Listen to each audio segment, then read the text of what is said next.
नमस्कार, आप सभी का स्वागत है यूथ अध्ययन के चैनल पे। देखिए एक बार फिर से मैं आप सभी के बीच एसपीटेट नवंबर 2025 के लिए साइकोलॉजी का पार्ट 1 लेके आ चुका हूँ। पार्ट 1 का जो पहला क्वेश्चन है कि वह स्तर जिसमें बच्चा किसी वस्तु एवं घटना के बारे में तार्किक रूप से सोचना शुरू करता है। तो यहाँ पे क्वेश्चन बोला जा रहा है the stage in which a child begins to think logically about objects and events is known as कि प्याजे की वो अवस्था जिसमें बच्चा वस्तु एवं घटना के बारे में तार्किक रूप से सोचता है, तो वह अवस्था है इसकी मूर्त संक्रियात्मक अवस्था, concrete optional stage. Option number D यहाँ से बिल्कुल सही हो जाएगा। देखिए जो प्याजे की जो संज्ञानात्मक विकास की तीसरी अवस्था है जिसको आप मूर्त संक्रियात्मक अवस्था भी कहते हैं, इस अवस्था में जो बच्चा है वो वस्तु एवं घटना के बारे में तार्किक रूप से लॉजिकली जो है वो क्या है सोचना शुरू कर देता है। इस बात को आपने डिटेल से याद रखना है। देखिए अगर बात करें संज्ञानात्मक विकास के सिद्धांत की, तो इस सिद्धांत को जो है वो स्विट्जरलैंड के मनोवैज्ञानिक जीन पियाजे के द्वारा दिया गया था और जीन पियाजे के द्वारा ये थ्योरी जो है वो 1936 के आसपास दी गई थी। अच्छा, क्वेश्चन पूछने वाला क्वेश्चन ये पूछता है कि संज्ञानात्मक विकास की पियाजे ने कितनी अवस्थाएं बताई है। तो संज्ञानात्मक विकास की जीन पियाजे के द्वारा 4 अवस्थाएं बताई गई है, जिसमें सबसे पहली जो अवस्था है वो बताई है सेंसरी मोटर स्टेज। अच्छा, क्वेश्चन पूछने वाला क्वेश्चन ये भी पूछता है कि सेंसरी मोटर स्टेज कब से कब तक है। लेकिन उससे पहले अगर आप भी एसपीटेट नवंबर की तैयारी कर रहे हैं और आप भी अपना एसपीटेट नवंबर में क्वालिफाई करना चाहते हैं और आप भी एक मिडिल क्लास फैमिली से है, तो जुड़िए हमारे साथ मात्र और मात्र 499 रुपीज़ में। हम देंगे आपको 499 मंथ में लाइव प्लस रिकॉर्डेड क्लासेज। जो क्लास लाइव रहने वाली है वो आपको रिकॉर्डेड फॉर्म में भी मिलने वाली है। तो अगर आप हमारे बैच के साथ जुड़ना चाहते हैं और साथ में आपको फ्री हैंड रिटन नोट्स मिलने वाले हैं, 7876145409 आप इस नंबर पे कांटेक्ट कर सकते हैं। 7876145409। बात कर रहे थे प्याजे की पहली अवस्था की जिसको संवेदीय पेशी अवस्था या सेंसरी मोटर स्टेज भी कहा जाता है। तो ये चलती है प्याजे की 0 से 2 वर्ष तक। तो 0 से 2 वर्ष तक जो अवस्था चलती है, ये अवस्था चलती है आपकी कौन सी? Sensory motor stage. इस अवस्था को जो है, इस अवस्था में जो बच्चा है वो कैसे सीखता है? ज्ञान इंद्रियों के माध्यम से सीखता है। आपकी जो सेंसरीज होती है जैसे आँख, कान, नाक, इनके माध्यम से सीखता है। तो प्याजे की किस अवस्था में बच्चा ज्ञान इंद्रियों के माध्यम से सीखता है? तो आपका संवेदीय पेशी अवस्था में सीखता है। बहुत बार टेट परीक्षाओं में सीधा क्वेश्चन पूछा जाता है कि जो ऑब्जेक्ट परमानेंस है, वस्तु स्थायित्व का जो गुण है, वो बच्चे में प्याजे की किस अवस्था में आता है? तो वस्तु स्थायित्व का गुण, ऑब्जेक्ट परमानेंस की जो क्वालिटी है, गुण जो है, वो भी प्याजे में पहली अवस्था संवेदीय पेशी अवस्था में आता है। इस बात को आपने डिटेल से याद रखना। वस्तु स्थायित्व होता है जिसमें बच्चा अपने दिमाग में वस्तुओं की छाप बनाना शुरू कर देता है, वो छिपी हुई वस्तुओं को भी क्या है, ढूंढ लेता है। अच्छा, दूसरी अवस्था है प्याजे की पूर्व संक्रियात्मक अवस्था जिसको बोला जाता है pre operational stage. Pre operational stage का जो टाइम है वो कब से कब तक है? सीधा क्वेश्चन टेट परीक्षाओं में पूछा जाता है। तो 2 से 7 वर्ष तक है प्याजे की कौन सी? आपकी pre operational stage most important है। तीसरी अवस्था है प्याजे की आपकी मूर्त संक्रियात्मक जिसको बोलते हैं concrete operational stage. Concrete operational stage में बच्चा क्या है? इसी अवस्था में बच्चों के अंदर एनिमिज्म बोले जीववाद, एनिमिज्म की भावना आती है। जीववाद क्या होता है? जीववाद होता है जब बच्चा संजीव और निर्जीव चीज़ों में क्या है, अंतर कर पाता है। बच्चे को पता चलता है लिविंग और नॉन लिविंग थिंग कौन सी है। तो एनिमिज्म की भावना किस अवस्था में आती है? तो कंक्रीट ऑपरेशनल स्टेज में आती है। और ये जो कंक्रीट ऑपरेशनल जो स्टेज है ना, वो कब से कब तक है? तो ये जो है आपकी वो कब से कब तक है? तो यह 7 से 11 वर्ष। ये भी आपको याद रखना है, ये 7 से 11 साल तक है। तार्किक रूप से वस्तु एवं घटना के बारे में बच्चा इसी अवस्था में सोचना शुरू करता है। ये भी मोस्ट इंपॉर्टेंट है, ये बात बार बार पूछी जाती है। इसी अवस्था में बच्चा हाइपोथेटिकल रीजनिंग मतलब कि आगमनात्मक तर्कणा के बारे में भी सीख जाता है। मतलब कि ये भी इसी अवस्था में होती है जब बच्चा उदाहरण के ऊपर तर्क देने लगता है, तो इसको बोलते हैं आगमनात्मक। मतलब हाइपोथेटिकल थिंकिंग जो है वो किस अवस्था में आती है? तो प्याजे की तीसरी अवस्था में आती है। इस बात को आपने याद रखना है। इसी अवस्था में संरक्षण की भावना, कंजर्वेशन की भावना भी आती है। ये भी बहुत बार पूछा गया कि प्याजे की किस अवस्था में संरक्षण की भावना, आपका एनिमिज्म हो गया, आपका कंजर्वेशन हो गया, आपका वेट जिसको भार बोलते हैं, हर एक चीज़ का जो गुण है वो इसी अवस्था में आता है। फिर पूछा जाता है संज्ञान की सर्वोच्च अवस्था, आपका जो कॉगोनेशन है, कॉगोनेशन की सबसे बड़ी अवस्था कौन सी, सर्वोच्च अवस्था कौन सी है? तो है आपकी अमूर्त संक्रियात्मक अवस्था जिसको अंग्रेजी भाषा में बोला जाता है फॉर्मल ऑपरेशनल स्टेज। तो फॉर्मल ऑपरेशनल स्टेज जो है वो प्याजे की संज्ञान की सर्वोच्च अवस्था है जो कि 11 से 15 वर्ष के बीच में आती है। इसकी उम्र पूछी जाए तो 11 से 15 वर्ष के बीच में जो अवस्था आएगी इसको बोलेंगे अमूर्त संक्रियात्मक अवस्था। इस बात को आपने याद रखना है। इस अवस्था में बच्चा एब्स्ट्रैक्ट थिंकिंग करने लग जाता है, मतलब कि अमूर्त चिंतन। तो देखो नाम ही अमूर्त है, अमूर्त मतलब हमारे सामने चीज़ें नहीं है फिर भी बच्चा इसके बारे में आराम से अपने माइंड में सोच लेता है। तो अमूर्त चिंतन की जो भावना है वो भी किस अवस्था में आती है, तो वो भी आपके इसी अवस्था में एब्स्ट्रैक्ट थिंकिंग बहुत बार पूछा गया है, इस बात को आपने याद रखना है। तो अमूर्त चिंतन भी पियाजे की चौथी अवस्था में सर्वोच्च अवस्था में आता है। तो पहली अवस्था संवेदीय पेशी है, दूसरी पूर्व संक्रियात्मक, तीसरी मूर्त संक्रियात्मक और चौथी आपकी अमूर्त संक्रियात्मक। और पियाजे किस देश के मनोवैज्ञानिक है, तो बोलेंगे आपके स्विट्जरलैंड के मनोवैज्ञानिक है। बहुत बार क्वेश्चन सीधा पूछा जाता है कि बच्चों को नन्हे वैज्ञानिक लिटिल साइंटिस्ट किसके द्वारा कहा गया है, तो बच्चों को नन्हे वैज्ञानिक पियाजे के द्वारा कहा गया है। पियाजे ने बच्चों को क्या किया है, सक्रिय ज्ञान के निर्माता, और दूसरा क्या कहा है आपका, क्या कहा है, नन्हे वैज्ञानिक लिटिल साइंटिस्ट कहा है। अगला क्वेश्चन यहाँ पे पूछा जा रहा है कि जिस बालक की मानसिक आयु उसकी कालानुक्रमिक आयु के बराबर हो तो उसकी बुद्धि लब्धि कितनी होगी। यहाँ क्वेश्चन बोल रहा है कि what is the IQ of a child whose mental age is equal to the chronological age. कि भैया जब बालक की मेंटल एज क्रोनोलॉजिकल एज के बराबर होती है, आपकी जो क्रमुक जो आयु होती है उसकी जो है आपकी मानसिक आयु के बराबर होती है, आपकी मेंटल एज क्रोनोलॉजिकल एज के बराबर होती है, तो उसका जो आईक्यू आपका होगा, बुद्धि लब्धि जो इंटेलिजेंट जो क्वोशेंट होगा वो कितना होगा, 100 होगा। क्योंकि आपको पता है कि जो आपकी सामान्य बुद्धि होती है वो कहाँ से कहाँ तक मैं आपको पहले भी बता चुका हूँ, 90 से 109 होती है। तो 90 से 109 जो है आपकी क्या होती है, तो 90 से 109 आपकी क्या होती है, सामान्य एवरेज बुद्धि वाले जो बच्चे होते हैं उनकी बहुत बार टेट परीक्षाओं में सीधा क्वेश्चन पूछा गया है। तो 90 से 100 एग्जैक्ट यहाँ पे नहीं दिया था, तो 100 होती है जिनकी क्रोनोलॉजिकल एज और आपकी मेंटल एज बराबर होती है, तो उनकी जो आईक्यू लेवल होगा, बुद्धि लब्धि होगी, कितनी होगी, 100 होगी। अच्छा, बहुत दफ़ा टेट परीक्षाओं में सीधा क्वेश्चन पूछा जाता है कि जो बुद्धि शब्द है इसका सबसे पहले प्रयोग किसने किया, इंटेलिजेंस शब्द का प्रयोग सबसे पहले किसके द्वारा किया गया, तो सबसे पहले 1885 में इस बुद्धि शब्द का प्रयोग किया था फ्रांसिस गाल्टन। सबसे पहले इस बुद्धि शब्द को किसने गढ़ा था, इसका सबसे पहले जो प्रयोग किया था वो फ्रांसिस गाल्टन ने 1885 में किया था। इस बात को आपने डिटेल से याद रखना है। उसके बाद सबसे पहला जो बुद्धि परीक्षण है वो पहला, जिसको विनय साइमन परीक्षण भी कहा जाता है, वो 1904-5 के आसपास जो है वो अल्फ्रेड विनय के द्वारा, विनय और साइमन दोनों ने किया था मिलके। तो पहला बुद्धि परीक्षण किसने किया था, अल्फ्रेड विनेट ने किया था। ये बात आपको डिटेल से याद रखनी है। अच्छा, आईक्यू के बारे में भी पढ़ेंगे कि कितने से कितने बुद्धि वाले बालक में आईक्यू कहाँ से कहाँ तक पूछे जाते हैं, वो भी मैं आपको बोलूँगा। लेकिन सबसे पहले जानते कि पहला जो बुद्धि परीक्षण किया था, फर्स्ट जो आपका इंटेलिजेंस टेस्ट किया था वो 1905 में अल्फ्रेड विने के द्वारा किया गया था। और जो बुद्धि लब्धि शब्द है वो सबसे पहले किसने दिया था, तो बुद्धि लब्धि शब्द जो इंटेलिजेंट क्वेश्चन जो ये आईक्यू शब्द है वो सबसे पहले जो दिया था इसके ज्ञाता है विलियम स्टर्न। और विलियम स्टर्न ने ये कब दिया था, तो 1912 में।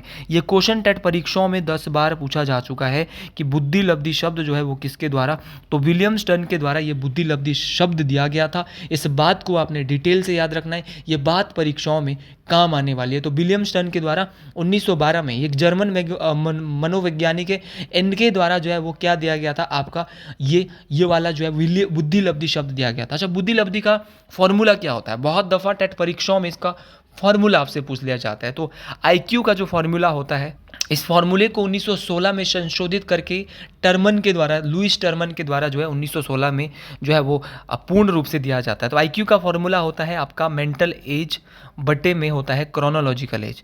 मेंटल एज क्रोनोलॉजिकल एज गुना में क्या होता है, 100। तो याद रखना है, मेंटल एज बटे में क्रोनोलॉजिकल एज गुना में क्या होता है, 100 होता है। तो इस बात को आपने याद रखना। और ये जो है वो 1916 में ये फॉर्मूला दिया गया था, ये बात आपको याद रखनी है। अच्छा, क्वेश्चन पूछा जाता है कि जो बच्चे आपके क्या होते हैं, मतलब कि क्या होते हैं, तीव्र बुद्धि वाले होते हैं, उनका आईक्यू कहाँ से कहाँ तक होता है, तो तीव्र बुद्धि वाले जो होते हैं उनका आईक्यू होता है 120 से 129।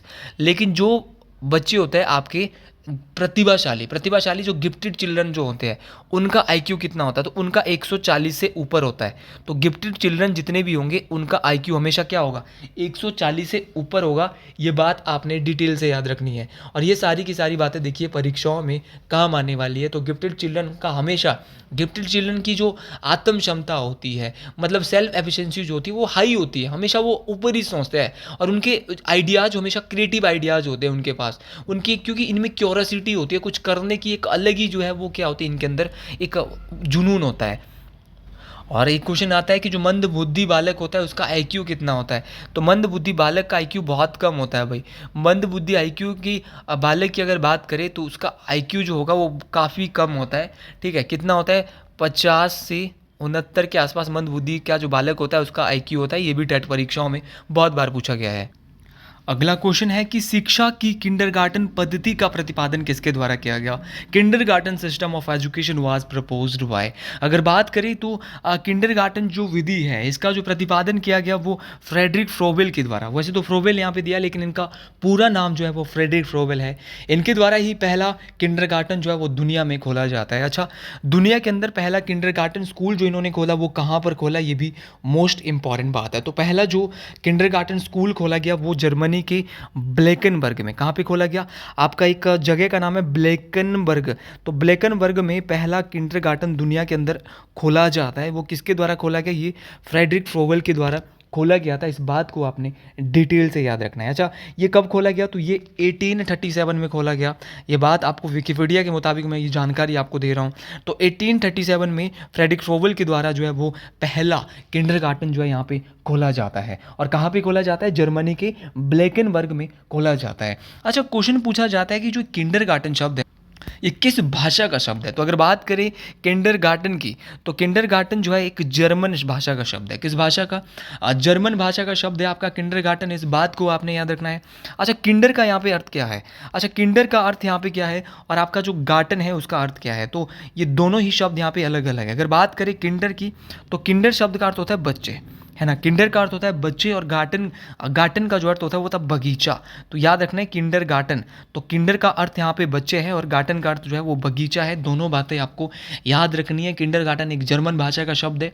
सबसे पहले जो किंडर गार्टन पद्धति है इसका जो प्रतिपादन है वो फ्रोवेल साहब, फ्रेडरिक फ्रोबेल साहब ने पहला किंडरगार्टन दुनिया के अंदर खोला। हर एक क्वेश्चन आपको क्लियर होना चाहिए।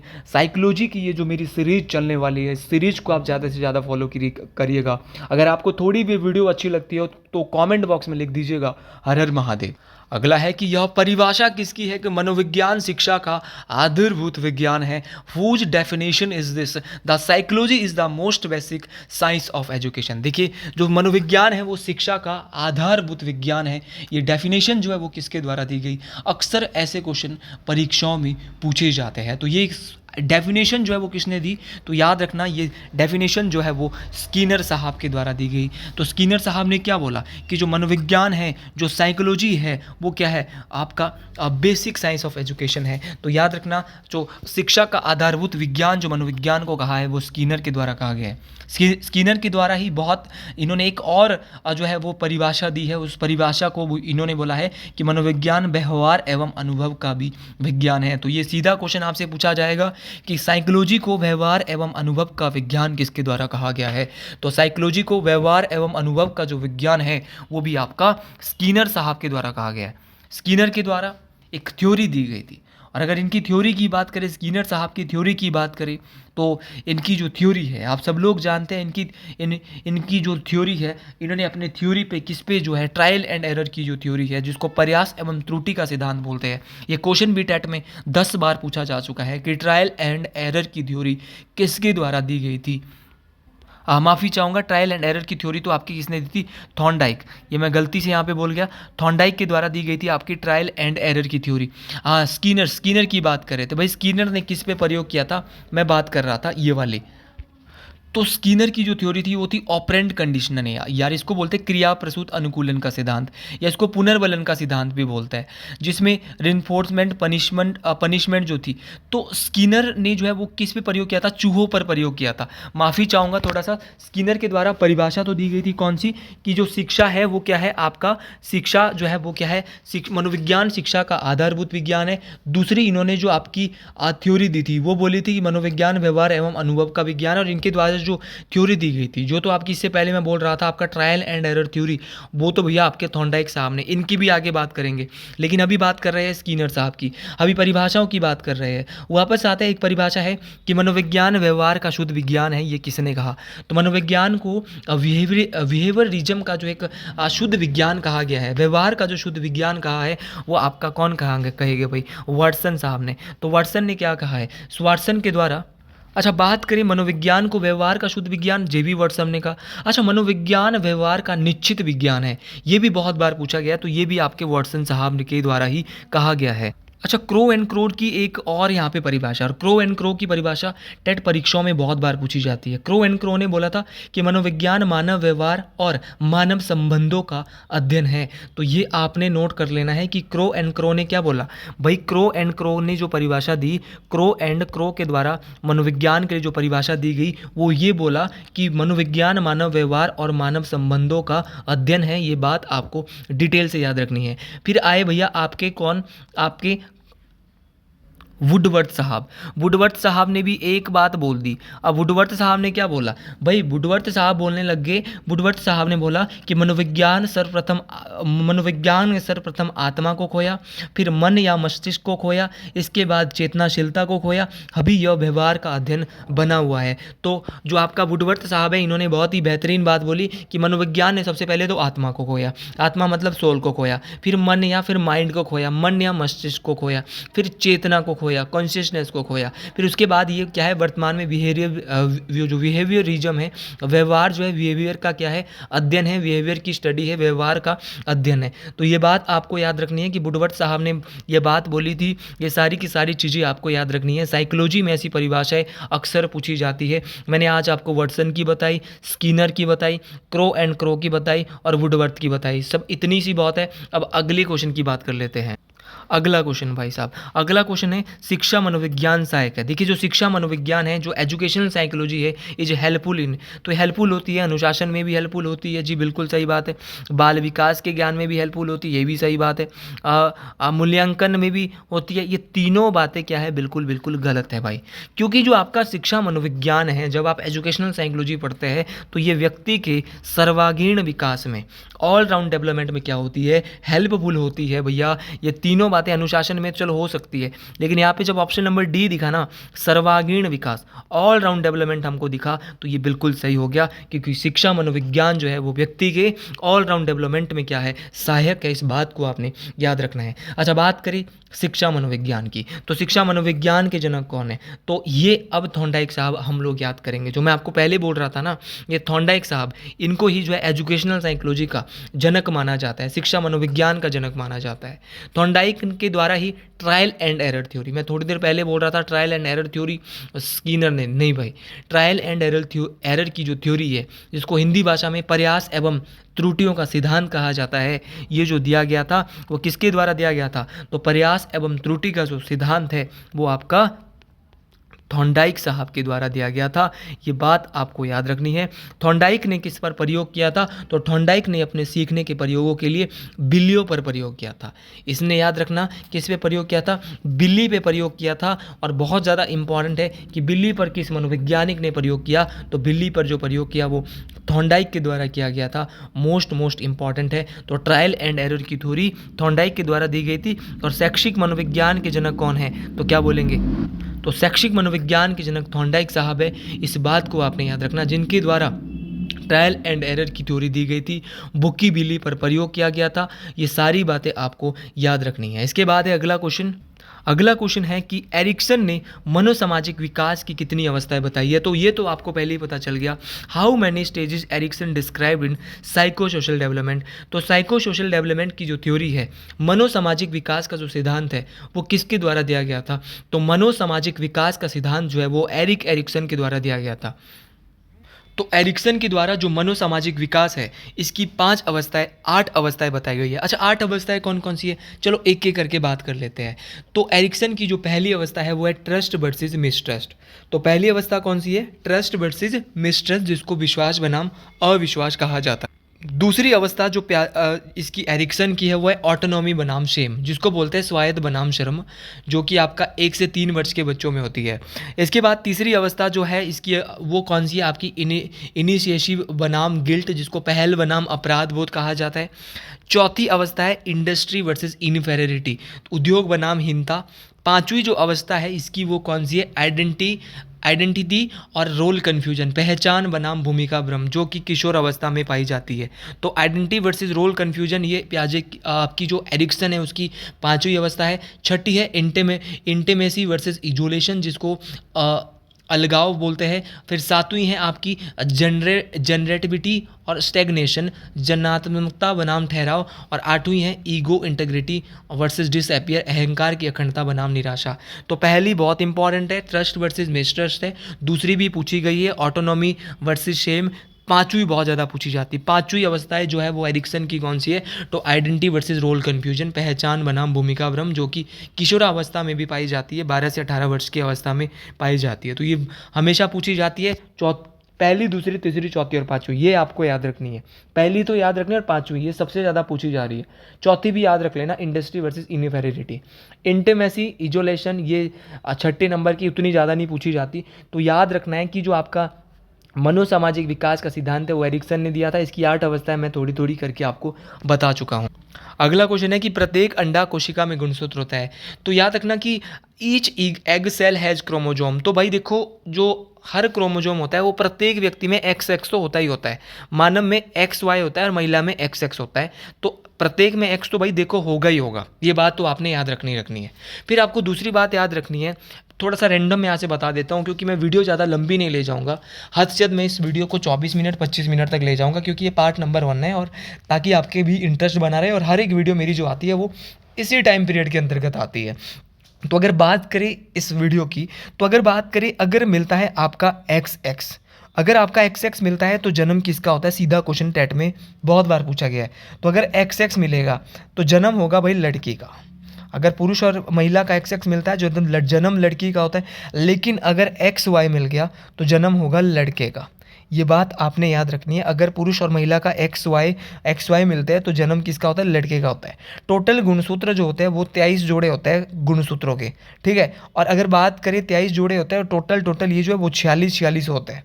ये 2 के पेयर में होते हैं तो 46 जोड़े होते हैं। इस बात को आपने याद रखना, गुणसूत्रों के 46 जोड़े होते हैं, लेकिन एक होता है इसमें सेक्स क्रोमोजोम और 22 होते हैं ऑटोसोम। तो ये भी आपको डिटेल से याद रखना, ये भी मोस्ट इंपॉर्टेंट है, परीक्षाओं में काम आने वाली जानकारी है। तो ये बहुत ज़्यादा इंपॉर्टेंट, मैंने बेहतर तरीके से आपको चीज़ें करवाई है। अगले क्वेश्चन की ओर जाते हैं। अगला क्वेश्चन यहाँ पे बोला जा रहा है, अपराध प्राय जुड़ा होता है, डेलिंक्वेंसी इज ऑफन एसोसिएटेड विद। तो इसमें बोल रहा है माता पिता की कम सहायता से, अनुचित अनुशासन से, परिवार की कलह से, ऑप्शन डी उपरोक्त सभी। वैसे तो अक्सर जब उपरोक्त सभी मैं देखता हूँ तो मेरे को तो उपरोक्त सभी सही लगते भाई, लेकिन मैं फिर भी आपको बता देता हूँ कि जो अपराध होता है ना वो माता पिता की कम सहायता से भी हो सकता है। बच्चा, अगर माता पिता बच्चे की ग्रोथ में हेल्प नहीं करेगा, उस पर ध्यान नहीं देगा तो बच्चा अपराधी तो बनेगा, है ना। दूसरी बात है आपका अनुचित अनुशासन, जब बच्चा अनुशासन में नहीं रहेगा तो बच्चा इधर उधर भागेगा, बच्चे उसको, माँ बाप उसको अनुशासन में नहीं रखेंगे तो यहाँ से भी अपराध प्राय उसमें बढ़ सकता है। परिवार की कलह, जब परिवार में बहुत सारे झगड़े हो रहे हो, परिवार का जो माहौल है, पर्यावरण जो है वहाँ का, सोसाइटी जो है वो जिस सोसाइटी में रह रहा है, परिवार के अंदर का जो है वो मामला ठीक नहीं हो तो भी जो है वो क्या हो सकता है, गड़बड़ हो सकती है। तो ये भी देखो, ये भी एक मेन कॉज है, ये भी एक मेन कारण है। तो ऑप्शन नंबर डी जो मुझे लग रहा है वो बिल्कुल सही लग रहा है। तो ऑप्शन डी, ऐसे क्वेश्चन रिपीट होते हैं लेकिन जब होते हैं तो बहुत कम होते हैं, लेकिन ये आपको अपने माइंड के आधार पर लगाने होता है। अगला क्वेश्चन है कि पैदा होने से पहले विकास मुख्य तौर पर बटा है, prenatal development is commonly divided into the main periods called. तो यहाँ पे पैदा होने से पहले जो विकास होता है, डेवलपमेंट जो होती है वो मुख्य तौर पर जो है वो देखो जर्मिनल पे होगी, जीवाणु पर भी हो सकती है। भ्रूणावस्था में पहले जीवाणु होंगे, फिर भ्रूणावस्था में आएगा, फिर आपका भ्रूणी अवस्था होगा, फेटल हो जाएगा, और उसके बाद देखिए ऑप्शन नंबर डी था उपरोक्त सभी। तो पैदा होने से पहले का जो विकास होता है वो इन सभी अवस्थाओं से गुजरता है। आपका जीवाणु होगा, भ्रूण अवस्था होगी, भ्रूणी अवस्था होगी। तो मुझे तो लग रहा है भाई ये सारे के सारे ऑप्शन यहाँ पे जो है वो भी क्या है, बिल्कुल सही होने वाले हैं और डिटेल से सही होने वाला है। तो आज के लिए इतना ही आज की वीडियो में। अगर आप भी एसपी टेट नवंबर में, जेबीटी टेट, टीजीटी आर्ट्स, किसी भी टेट एग्जाम की तैयारी कर रहे हो और अपने लिए एक सस्ती कोचिंग ढूंढने का, ऐसी कोचिंग जो बहुत बेहतरीन कोचिंग है जहाँ पे हर सब्जेक्ट के लिए अलग अलग टीचर आपके लिए प्रोवाइड करवाया जा रहा है, तो आप इस नंबर पे कांटेक्ट कर सकते हैं 7876145409। आपके पास अभी भी भरपूर समय है, आपके पास अभी 2 महीने, अभी भी मैं आसानी से आपका टेट क्वालिफाई करवा सकता हूं। तो अगर आपको मेरी वीडियो अच्छी लगी हो, आप हमसे कोचिंग ले सकते हैं, और साथ में कमेंट बॉक्स में जरूर लिखिएगा एक बार, हर हर महादेव, जय हिंद, जय हिमाचल प्रदेश, हर हर महादेव।